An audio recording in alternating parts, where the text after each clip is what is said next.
తోడి పెళ్లి కూతురు దీన్ని బ్రైడ్స్ మేడ్ అని అంటారు.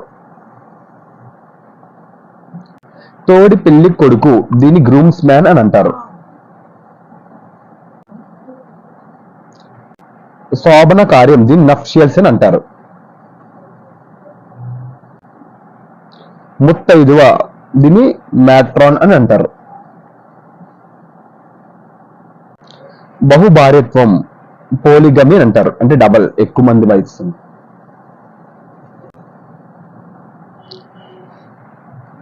బహుభర్తత్వం ఎక్కువ మంది హస్బెండ్స్, పోలి యాండ్రీ అని అంటారు. ఒకే జీవిత భాగస్వామిని కలిగి ఉండడం మోనోగమి, ఒక వైఫ్ గానీ లేదా ఒక హస్బెండ్ ఉండడం, ఎక్కువ లేకుండా ఎక్కువ మంది లేకుండా. ప్రేమ యాత్ర హనీమూన్ అని అంటారు. సో ఇది వెడ్డింగ్ రిలేటెడ్